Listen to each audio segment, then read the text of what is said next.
Hi, my name is Pat, and this is my channel, Book Chat with Pat, and I'm glad that you're here. Today I'm going to be doing a brand new original tag.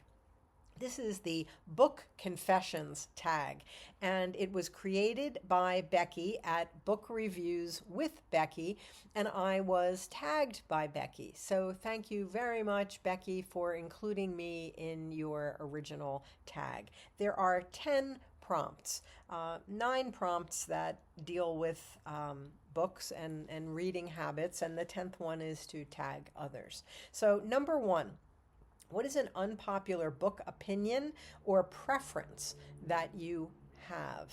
I couldn't think of any book opinions that I have that are unpopular. I didn't know if that meant like an opinion about a book or an author.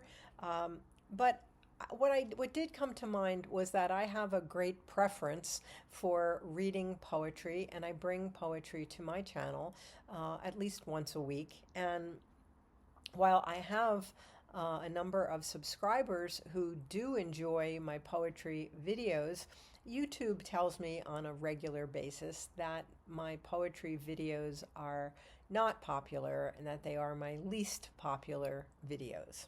So, for what that's worth. Number 2, has your reading taste changed over the years? And if so, how?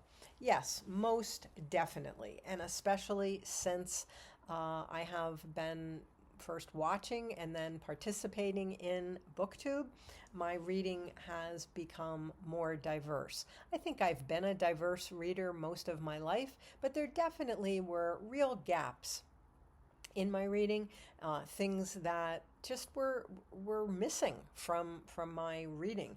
And since hanging around here on Booktube, I have explored many more genres, and part of that is just because of my wanting to participate in events. But I would say because of Booktube, both watching and then participating myself. I have become a reader of science fiction.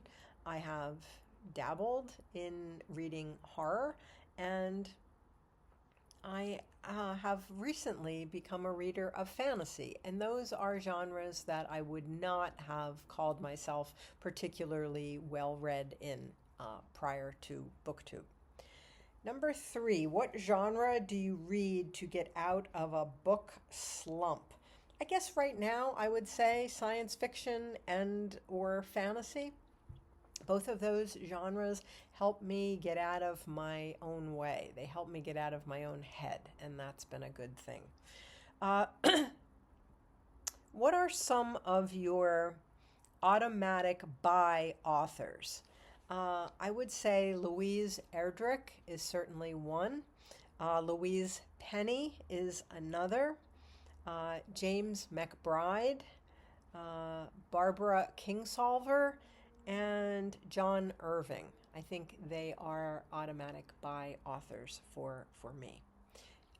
Number 5, how many chances do you give an author before you won't try them again?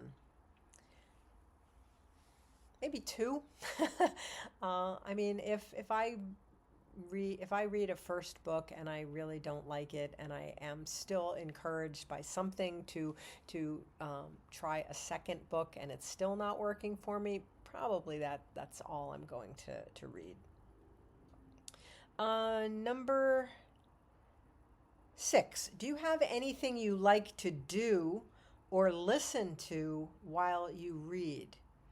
No. I can't do anything else while I'm reading. I wouldn't know how to do that. Unless this is talking about audio books. But if I'm reading, a physical book, I can't do anything else, and I don't like to have noise, music. I don't like, anything that will take me away from reading. If we're talking about listening to a book, I can listen to books while I'm driving, so that's doing something else. And I can listen to some books at the gym if I am walking, if I am biking, I can do those things while listening. It's very hard for me though to do to do two things at once. Uh, okay. How far do you read before DNFing? I rarely DNF a book. I didn't even know that was a thing before BookTube. Uh, but I would say, I did recently, a couple months ago, I didn't finish the second book in the ACOTAR series. We read the first one for the I'm with the Band Book Challenge, and I got through the first one.